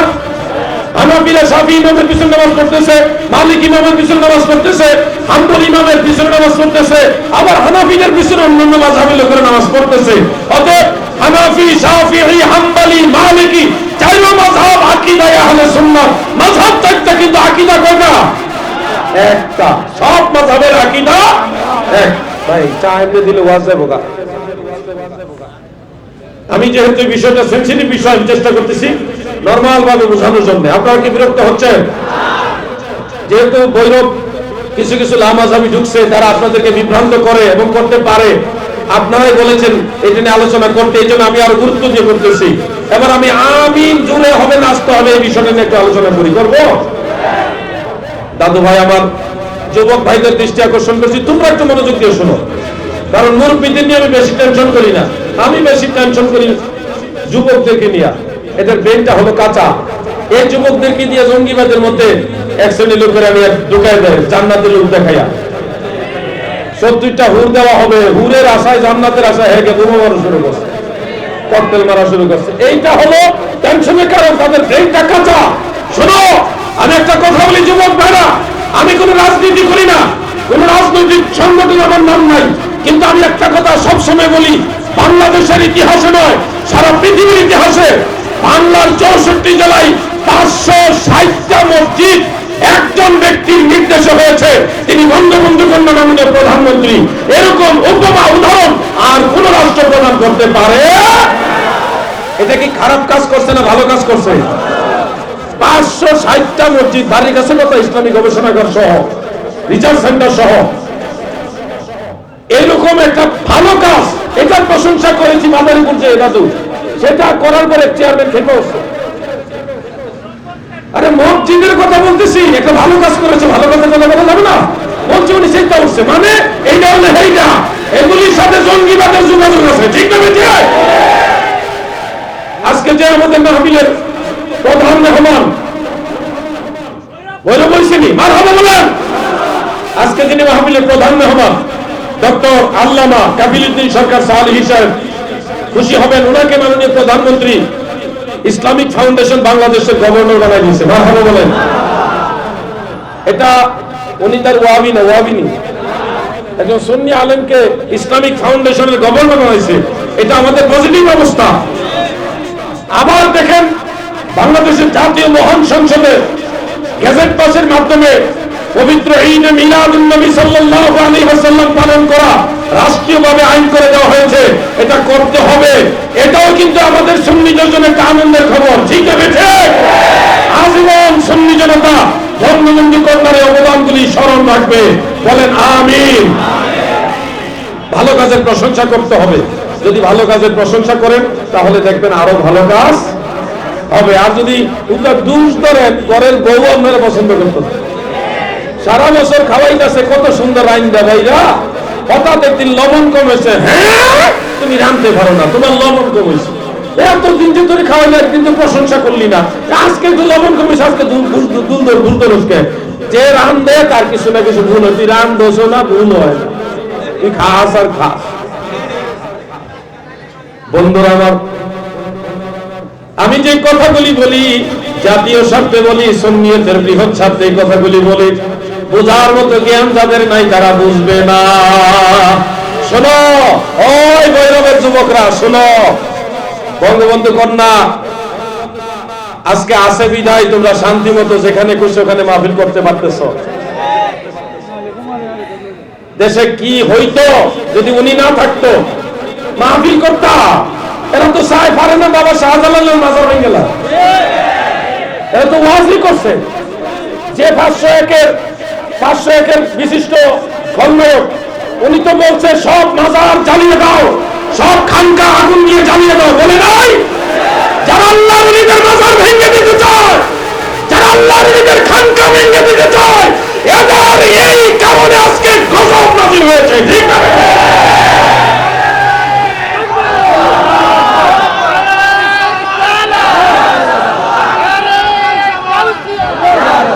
যারা মাজার ভেঙে দিতে চেয়েছিল তারা সবসময় মাজার ভেঙে দিবে, মাজার ভেঙে দিবে বলেছে। আজকে তারা নাই, মরে গেছে, কিন্তু আল্লাহ ওলিদের মাজার আছে। ঠিক না? মাজারের কথা বললে সুলকানি উঠে। মাজার দেখতে পারেন, আরে কি হয়েছে তোর ভাই, মাজার পছন্দ করিস দেখেন। আমরা মাজার দেখতারি না, পছন্দ করি না, মাজার পছন্দ করি না। মাজার মানে জিয়ারতের জায়গা। বলেন মাজার মানে কি? যুবকেরা কথা বলে মাজার মানে কি? ভাই মাজার হইতে হলে কপাল লাগে, কপাল। কপাল বুঝেন? তার দিন ভাগ্য লাগে। যার তার মাজার হয় না। মাজার এটা আরবি শব্দ, ইসমে জরফ, জরফে মাকাম। মাজার যারা ইয়াজুরু, এই গর্দান মিলাইয়া ইসমে জরফ, জরফে মাকাম হলো মাজার। আরবি তো আরবি লুগাতের কিতাবে এর অর্থ হয়েছে মাওদিউজ জিয়ারা, জিয়ারতের স্থান, জিয়ারতের স্থান। শুনেন, সব কবরই কবর, কিন্তু সব কবর মাজার না। সব কবরই কবর, কিন্তু সব কবর মাজার না। এটা কি? জোরে কর। টুপি, কিন্তু এটা অরিজিনালি সুতা এবং কাপড় দিয়ে তৈরি করা। এটা এক ধরনের সুতা বা কাপড়। সব কাপড় কাপড়, কিন্তু সব কাপড় টুপি না। সব কবরই কবর, কিন্তু সব কবর মাজার না। ঠিক না? মাজার হয় কোনটা আর কবর কোনটা? মাজারও কবর, কিন্তু মাজার, যেই কবর মাজার হয় তার একটা মর্যাদা আছে। কেন? মুসলমানেরা সেই কবর রেগুলার নিয়মিত জিয়ারত করে। জিয়ারত করে এই কারণে এটা মাজার। জিয়ারত করে এই কারণে এটা কি? বলেন, জিয়ারত করে এই কারণে এটা কি? তোমরা যারা মাজার জিয়ারত বা মাজার মানো না, ওরে ভাই মনে রাখো, তুমি যেদিন মরে যাইবা, চিন্তা করো না, টেনশন করো না, তোমার কবরে বছরের পর বছর যাবে, কেউ জিয়ারতে যাবে না। কিন্তু তাকাও, আল্লাহর ওলি যারা ছিল, হযরত শাহজালাল ইয়ামানি মুজাররাদি রাহমাতুল্লাহ আলাইহির দিকে তাকাও। মানুষ, সাধারণ মানুষ জিয়ারত করে, মাননীয় প্রধানমন্ত্রীও জিয়ারত করতে যায়। এই যে জিয়ারত হয়, এই জন্য এটা মাজার। যার কবর জিয়ারত হয় না, ওই পরে আছে তো পরে আছে, পরে আছে তো পরে আছে। একটা ছবি ছিলাম, আল্লাহ ভালো জানে, জনৈক মাজার বিদ্বেষী এক ব্যক্তির কবরের মধ্যে কুকুরে পেশাব করতেছে। আল্লাহ ভালো জানে, আমি শিওর না, এডিটিংও হইতে পারে। একটা ছবির মধ্যে দেখেছিলাম। আর এটা হওয়াটাও স্বাভাবিক না, কারণ নবীর দুশমন যারা, তাদের কবরে এটা হইতেও পারে। আবার হয়েছে গ্যারান্টি দিচ্ছি না, তবে এটা নিশ্চিত বছরের পর বছর যায়, তাদের কবরে কেউ জিয়ারত করতে যায়। আল্লাহর ওলি শাহজালালের জিয়ারতে যায় কি যায় না? আজমিরে খাজা গরিব নওয়াজের জিয়ারতে মুসলমানেরা যায় কি যায় না? এই জিয়ারতের কারণে এটা বলা হয় মাজার। আমি একবার 2 বার যাওয়ার সৌভাগ্য হয়েছে আজমির শরীফ। আমি জানি না আমার দাদু ভাইরা গেছেন কিনা, আলহামদুলিল্লাহ অনেকে গেছেন। আজমিরে যাওয়ার পরে আমার ব্যক্তিগত একটা হাল, আমি যখন এরিয়ায় ঢুকছি, আমার মনে একটা ভীতি সঞ্চালিত হয়েছে যে এই জমিনের মধ্যে আওলাদ রাসূল খাজা গরিব নওয়াজ মুঈনুদ্দিন চিশতি হাসান সানজারি রাহিমাহুল্লাহ তাআলা এই মাটির মধ্যে বিচরণ করছে। আমি কোথাও কোনো বেয়াদবি হয়ে যায় কিনা, আমি একটা ভীত সন্ত্রস্ত অবস্থায় ওই সময়টা পার করে আসছি। মাজার শরীফ জিয়ারত করেছি খুব ভীত সন্ত্রস্ত অবস্থায়। কারণ হলো আল্লাহ একটা ডেঞ্জারাস সিগন্যাল দিয়েছে আল্লাহর ওলিদের ব্যাপারে। নামাজের ব্যাপারে আল্লাহ আল্লাহ বলে নাই, সাবধান বলে নাই। রোজার আগে আল্লাহ আল্লাহ বা সাবধান বলে নাই। হজ যাকাতের ব্যাপারে আল্লাহ আল্লাহ বা সাবধান বলে নাই। কিন্তু আল্লাহর ওলিদের কথা বলতে গিয়ে আল্লাহ বলেছেন আল্লাহ সাবধান, ইন্না আউলিয়া আল্লাহি লা খাউফুন আলাইহিম ওয়া লা হুম ইয়াহজানুন। সাবধান, নিশ্চয় আমার ওলিগণের কোনো ভয় নাই, তাদের চিন্তাও নাই। ওলিয়া উলিয়াদের ব্যাপারে আল্লাহ সাবধান বাণী ব্যবহার করেছে। একজন আল্লাহর ওলি মাজার আছে, কোন দেশের খেয়াল থেকে ছুটে গেছে, আপনারা গুগলে পাবেন, ইউটিউবে পাবেন। একজন লোক মাজার জিয়ারত করতে গেছে আল্লাহর ওলি, যে বলে আল্লাহর ওলিরা মরে গেছে, তাদের কোনো পাওয়ার নাই, এর মরে পচে গেলে মিশে গেছে। মানুষ শুধু অযথাই ভণ্ডামি করে। এই বলি এই পীর এদের কোনো পাওয়ারই নাই। এরা জিন্দা থাকলে তো আমার সাথে কথা বলতে পারে, আমার সালামের জবাব দিতে পারে। তো সে এগুলি বলে বলে মাজারে কাছাকাছি গেছে, গিয়ে বলতেছে আসসালামু আলাইকুম ইয়া আহলাল কুবুর। সালাম দিছে, পরে মাজারের ভিতর থেকে আল্লাহর ওলি পা ধাক্কা দিয়ে এইভাবে বের করে বলতেছে ওয়ালাইকুম আসসালাম। এইভাবে ধাক্কা দিয়ে বের করে বলতেছে যে আল্লাহর ওলিরা মরে না, পা বের করে দিলাম কোন মুসিবত।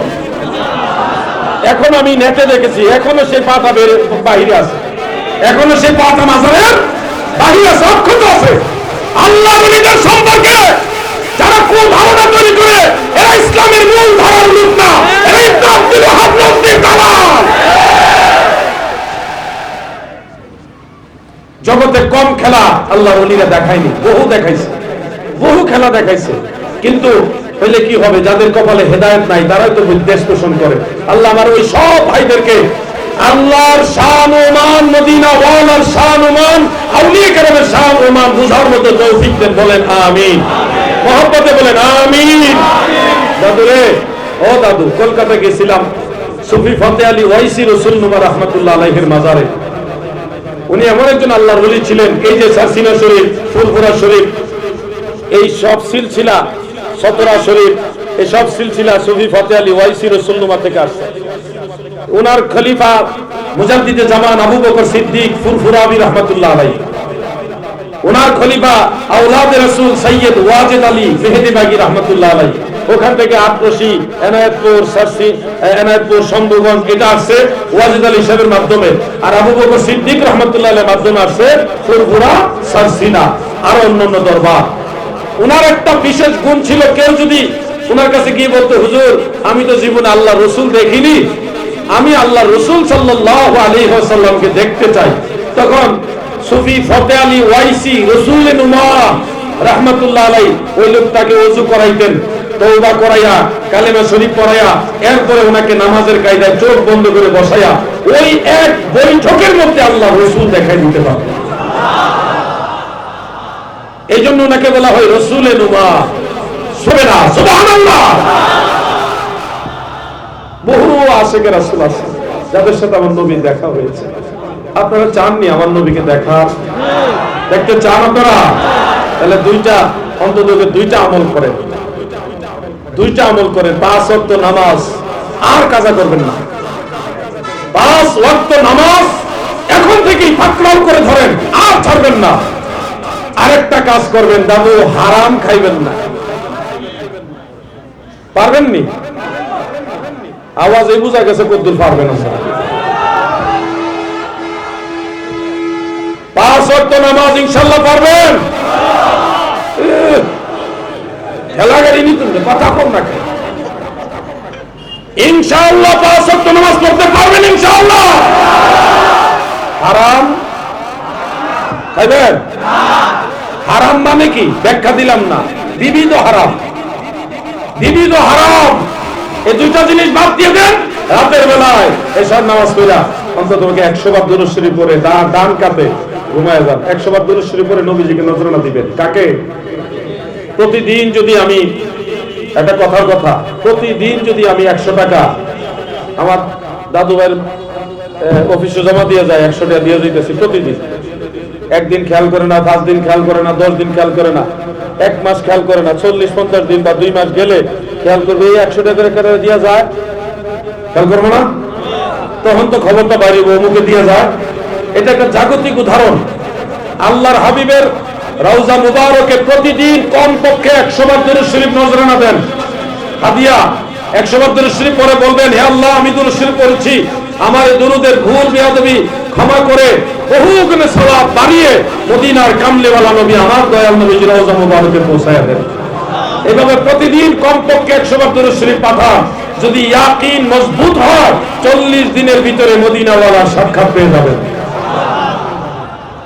নবী আমার আপনার কাছ থেকে এমনি বহু দূরে, কিন্তু আবার বহু সোনার মদিনা, বহু দূরে,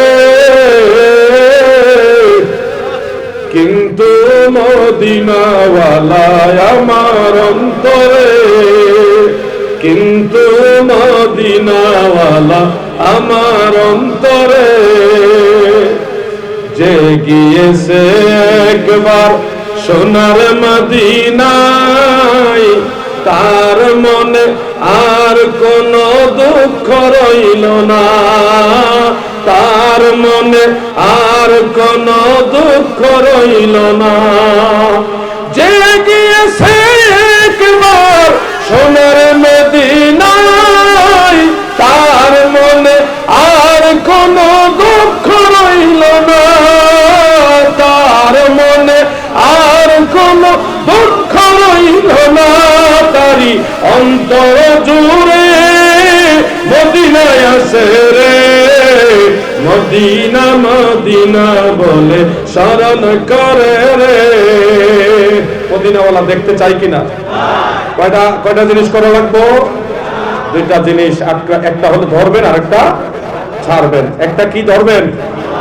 জোরে বলেন। আর কি ছাড়বেন? জোরে কন।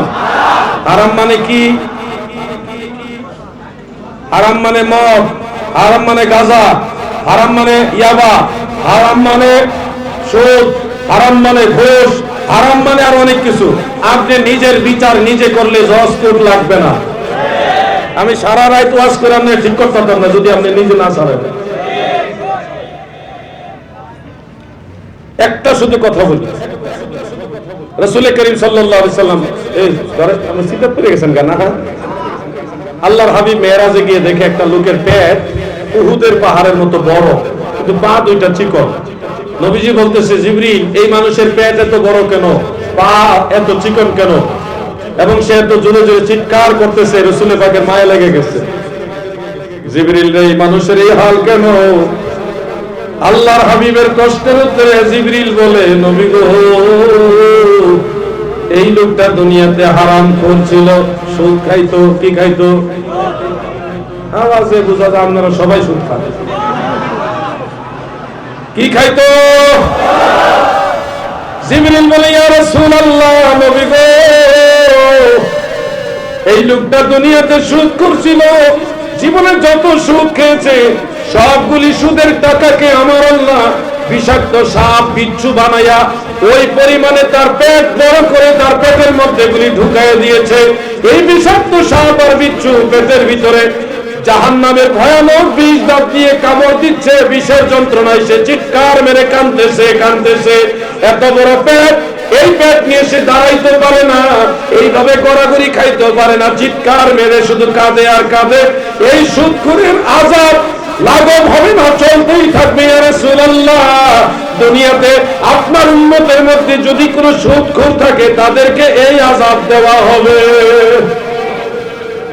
এনে সুবহানাল্লাহ না নাউযুবিল্লাহ কইলেন না? দেখি জোরে কোন নাউযুবিল্লাহ। কাজিয়ে কইবেন না ভাই, বেশি ওয়াজ করবো না, কম করে করবো। বুঝা লইয়েন, আমল করেন। ওয়াজ শুনলে হবে না, আমল করতে হবে। আপনি আমল করলে আপনি সাকসেসফুল, আমল করবেন না আপনি ক্ষতিগ্রস্ত। আমার কিছু না, আমার সারা দুনিয়া সব ওয়াহাবি মিল্লা এক লগে বুঝাইলেও কাম হইতো না, কারণ আমি বিনা দলিলে নবীরে ভালোবাসি। আমার দলিল লাগবে না, বিনা দলিলে আল্লাহ বিশ্বাস করি, বিনা দলিলে নবী ভালোবাসি। আমার চিন্তা হলো আপনাদেরকে নিয়ে।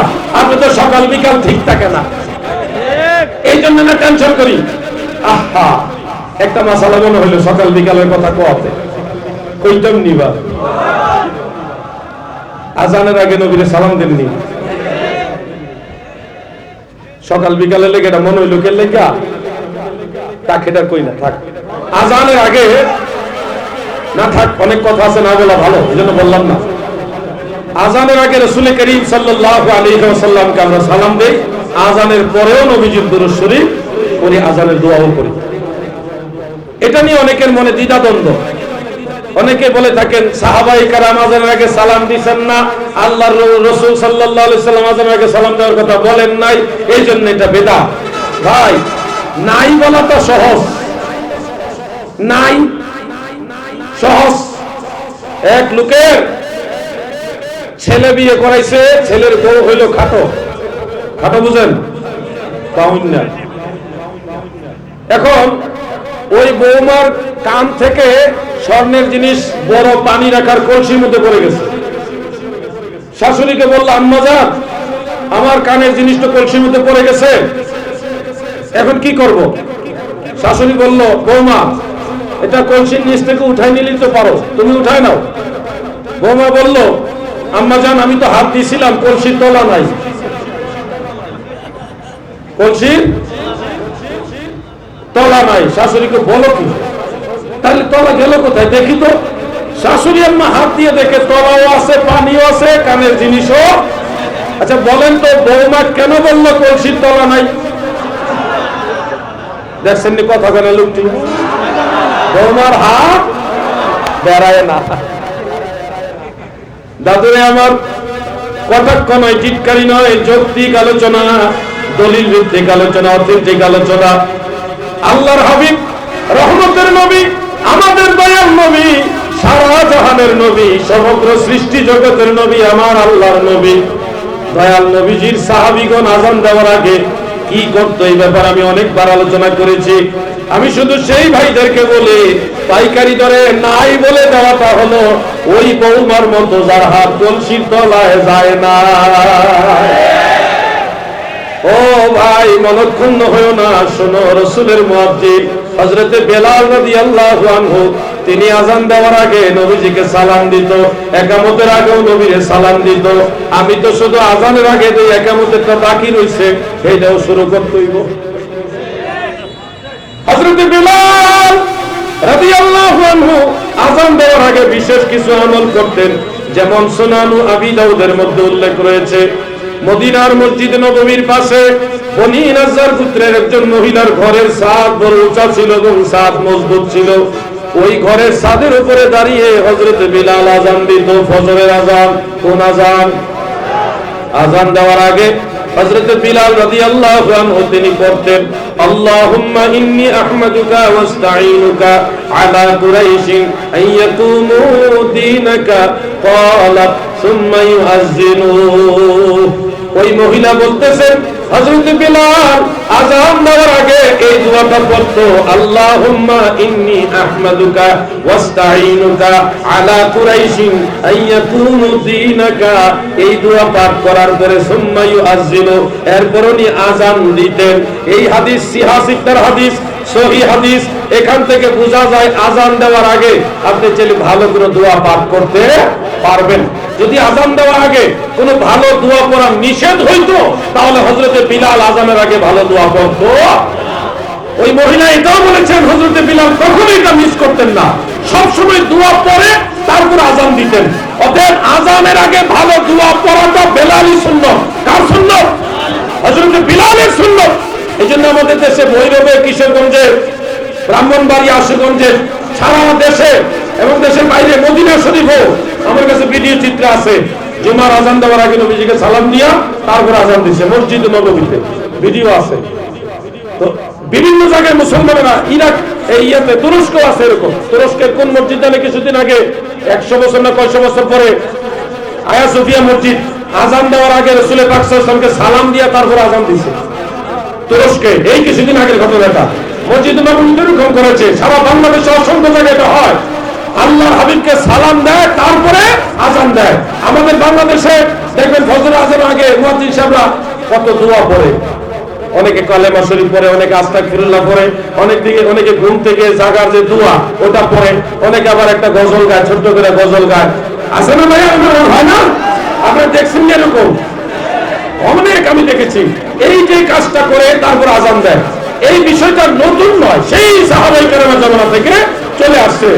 এই জন্য সুন্নি মুসলমান ফজর আযানের আগে বা অন্য কোনো আযানের আগে সম্ভব হলে নবীজিকে সালাম দেয়, একটা দোয়া পাঠ করে তারপর আযান দেয়, লম্বা না, সংক্ষেপে। আরেকটা হাদিস, কষ্ট হইতেছেন না? বিরক্ত হচ্ছেন? আমার আলোচনা প্রায় শেষ, আমি কিছুক্ষণের মধ্যে আলোচনা নীতি টেনে দিব, একটু ধৈর্য সহকারে শুনতে হবে। আরেকটা হাদিস ইমাম তাবারানী রাহমাতুল্লাহ আলাইহি মুআজাম রাদিয়াল্লাহু তাআলা আনহু ইযা আরাদা আন ইউকিমা লিস-সালাহ ফাকালা আসসালামু আলাইকা আইয়ুহান নবী ওয়া রাহমাতুল্লাহি ওয়া বারাকাতুহু। খেয়াল করে যুবক করে দিকে তাকাও। হযরত আবু হুরায়রা বলতেছেন ইজা আরাদা আইয়ুকিমা লিস-সালাহ, হযরত বিলাল রাদিয়াল্লাহু আনহু যখন নামাজে দাঁড়ানোর ইরাদা করতেন, ইরাদা মানে ইচ্ছা, ইরাদা মানে কি বলেন না, ইরাদা মানে কি ইচ্ছা, কিসের ইচ্ছা করতেন? নামাজে দাঁড়ানোর ইরাদা যখন করতেন তখন তিনি বলতেন আসসালামু আলাইকা আইয়ুহান নবী ওয়া রাহমাতুল্লাহি ওয়া বারাকাতুহু। এটা কি বলেন না, কাকে সালাম? জোরে বলেন, কাকে সালাম? তাহলে নামাজে দাঁড়ানোর ইরাদা করার সাথে সাথেই হযরত বেলাল নবীজিকে সালাম দিত। এটা কিন্তু কোনো ফতোয়ার কিতাব না, এটা সরাসরি হাদিস, সরাসরি হাদিস। সেখান থেকে আমরা দেখতেছি যে হযরত বেলাল নামাজে দাঁড়ানোর ইরাদার সাথে সাথে রাসূল পাককে সালাম দিতেন। এখন নামাজে দাঁড়ানোর ইরাদা কখন হয়? হাইয়া আলাস সালাহ, নামাজের দিকে আসো, কদ কামাতিস সালাহ, এই যে নামাজ প্রতিষ্ঠিত হয়ে যাচ্ছে, নামাজ শুরু হয়ে যাচ্ছে, এই দুইটা জিনিস হলো নামাজের ইরাদা।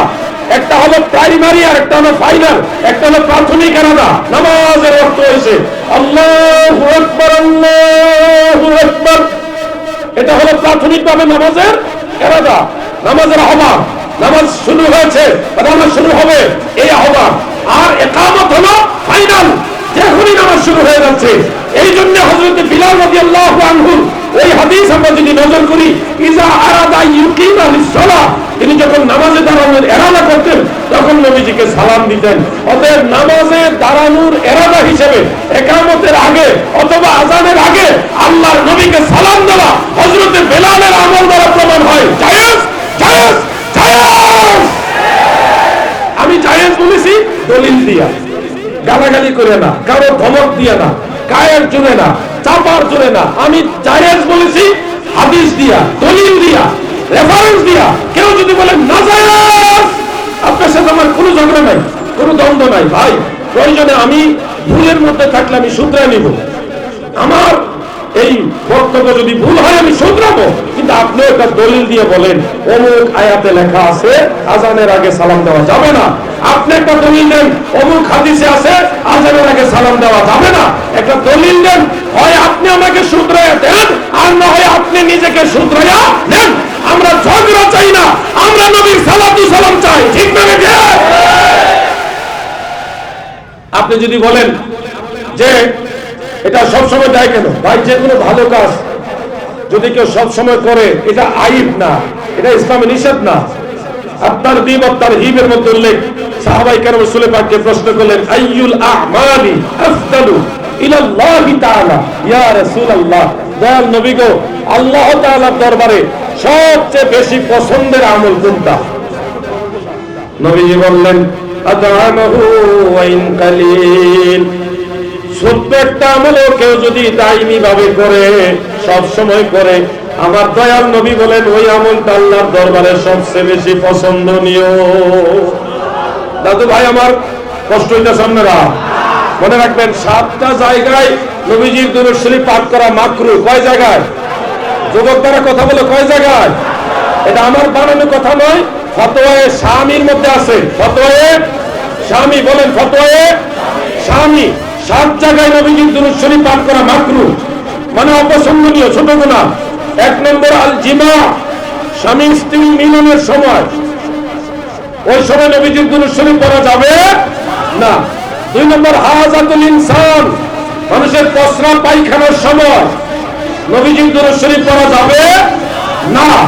3 নম্বরে রাস্তায় চলতেছেন, হুস্টা খাইছেন, মানে হুচট খাইছেন, আশ্রা খাইছেন, একে গেলে এক এক শব্দ, ওই সময় ইন্না লিল্লাহ পড়বেন, কিন্তু দুরূদ শরীফ পড়া যাবে না। 4 নম্বর ইনদাল হুদাস, হাসি দিয়েছেন, তখন আপনি আলহামদুলিল্লাহ বলবেন, কিন্তু দুরূদ শরীফ পড়া যাবে। তারপরে হলো ইনদাল যাবিহ, পশু জবাই করতেছেন, হালাল পশু, ওই সময় বিসমিল্লাহি আল্লাহু আকবার বলবেন, কিন্তু নবীর দুরূদ শরীফ পড়া যাবে না।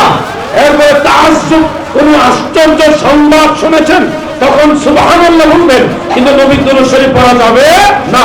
এই 7টা জায়গায় রাসূল পাকের দুরূদ শরীফ পাঠ করা কি বলেন মাকরুহ? কি মাকরুহ? এই 7 জায়গা ছাড়া অন্য জায়গায় দুরূদ শরীফ পড়ার করার হুকুম কি, এই ব্যাপারে হানাফি মাযহাবের ফতোয়া হলো ওয়া মুস্তাহাব্বাতুন ফি কুল্লি আওকাতিল ইমকানে আই হাইসু লা মানে। এই নিষিদ্ধ 7 জায়গা ছাড়া বাকি সব জায়গায় সব সময় আপনার যদি সুযোগ থাকে আল্লাহর নবীর উপরে দরুদ শরীফ পাঠ করা মুস্তাহাব, জায়েজ। জায়েজ আমি জায়েজ বলেছি দলিল দিয়া, অমুক হাদিস আছে, 2টা হাদিস বলছি, আপনি অন্তত একটা হাদিস দিয়া বলেন এটা না জায়েজ। আল্লাহ যেন আমার ভাইদের বোঝার তৌফিক দেয়, বলে না বলে না আমিন। আমি আলোচনায় টানছি, কিছু টোকেন জমা হয়েছে এবং অনেকগুলি জমা হয়ে গেছে, এগুলি আমি সংক্ষেপে আমার জানা থাকলে উত্তর দিব। দুনিয়ার সব আমি জানি এই দাবি আমি করি না। এটা যে বলবে আমি সব জানি সে পাগল। সে কি বলেন না, সে কি পাগল? আমি যদি জানি সুবহানাকা লা ইলমা লানা ইল্লা মা আল্লামতানা, আল্লাহ যতটুকু আমাকে দয়া করেছেন দয়ার নবীর উসিলায় অতটুকু আমি আপনাদের উত্তর দেওয়ার চেষ্টা করব ইনশাআল্লাহ। তবে জিকির করেন আল্লাহ আল্লাহ আল্লাহ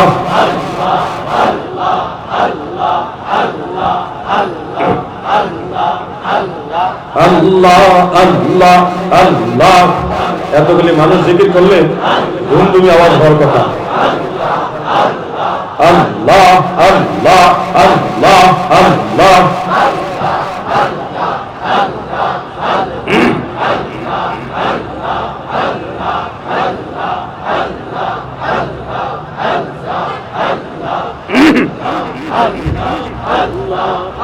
আমার দয়াল নবী কমলে ওয়ালা উম্মতের কান্ডারি, দয়াল নবী কমলে ওয়ালা উম্মতের কান্ডারি, মওলায় যারে আল্লাহ যারে বানাইলো সে রহমতের ভান্ডারি। আল্লাহ আল্লাহ মারহাবা। মওলায় যারে আল্লাহ যারে বানায় সেন রহমতের ভান্ডারি, দয়াল নবী কমলে ওয়ালা উম্মতের কান্ডারি। আল্লাহ আল্লাহ আল্লাহ মাশাআল্লাহ।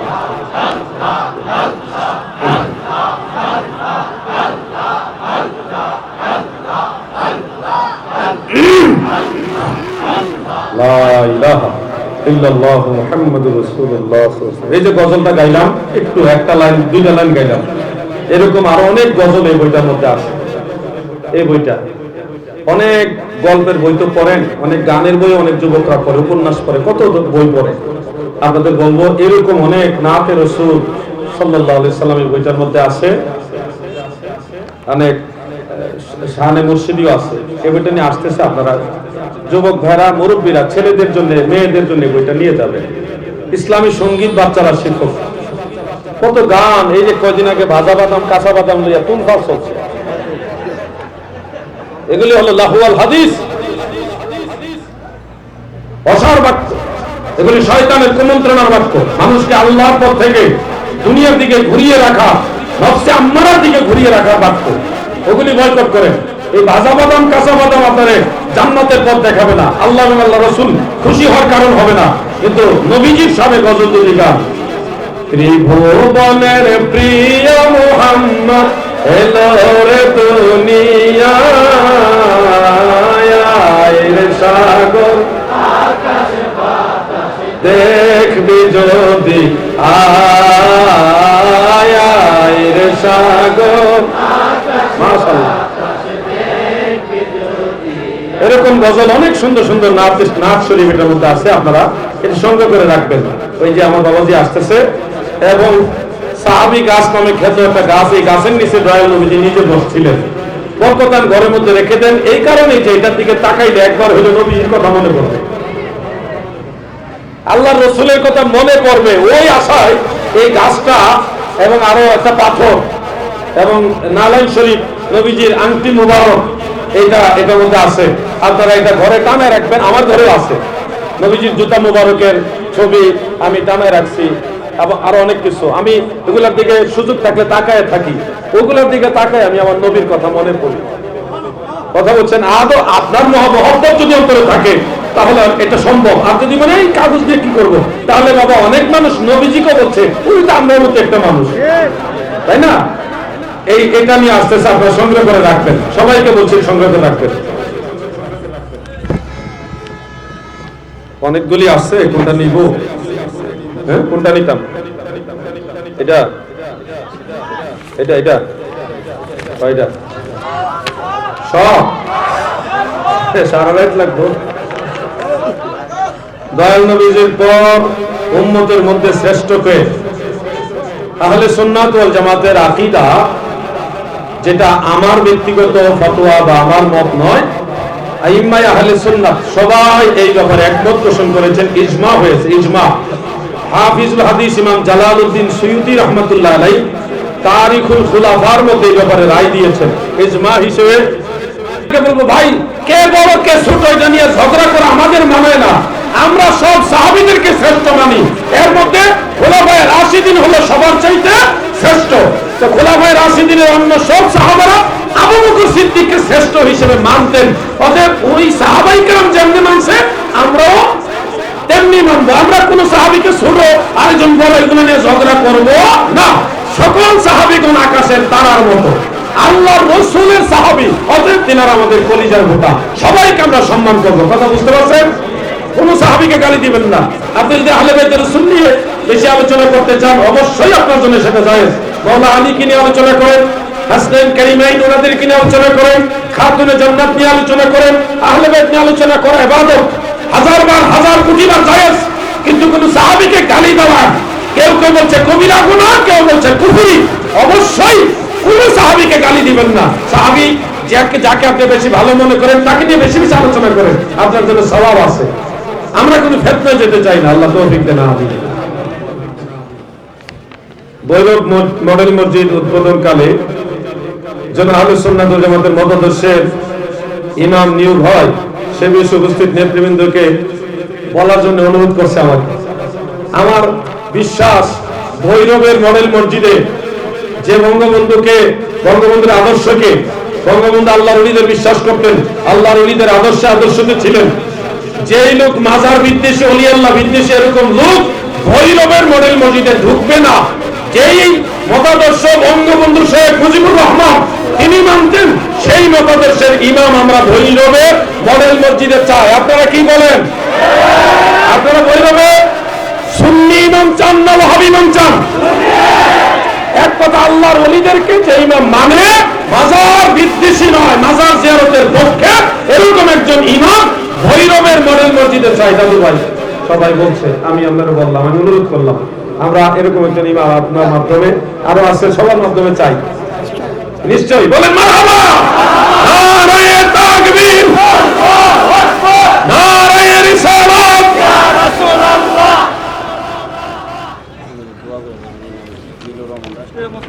আজকে এই মাহফিলে নামগুলি না দিলেও আমরা দোয়া করতাম। ওনারা আমার হকদার, ওনারা আমাদের কাছে দোয়া এমনিতে হক রাখে। বাংলার বিপ্লবী পুরুষ সাবেক মহামান্য রাষ্ট্রপতি জিল্লুর রহমান এবং তিনার বেগম সাহেবা জনাব আইবি রহমান, তিনি এবং আমাদের নাজমুল হাসান পাপন ভাই, ফুয়াদ সহ আওয়ামী লীগের সকল নেতৃবৃন্দ, সকল শান্তিকামী নেতৃবৃন্দের সব জন্য আমরা দোয়া করব ইনশাআল্লাহ। শুভেচ্ছা, স্বাগত, লাল গোলাপ শুভেচ্ছা, আল্লাহু আকবার, ইয়া রাসূলুল্লাহ, জিন্দাবাদ, জিন্দাবাদ। আসেন আসেন, এদিকে আসেন, এদিকে আসেন, এদিকে আসেন। আমি এই দাঁড়ানো অবস্থা শেষ করতেছি। ওই সাজান আসেন। আমাদের মাঝে আরো উপস্থিত আছেন আমাদের পৌরনিগমের সাধারণ সম্পাদক সৌরভ ভাই, মহাজন পক্ষ থেকে তাকে অভিনন্দন জানাচ্ছি। ভালো আছেন? এক দুই মিনিট। আচ্ছা,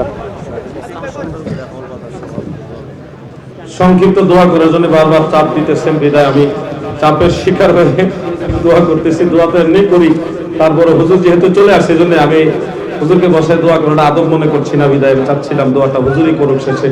তো আমি একজনের চাপে আছি, সবার অনুরোধে আমি আপনাদের নিয়ে একটু দোয়া করতে চাই সংক্ষেপে। আল্লাহুম্মা আমিন। রব্বানা যালামনা আনফুসানা ওয়া ইল্লাম তাগফির লানা ওয়া তারহামনা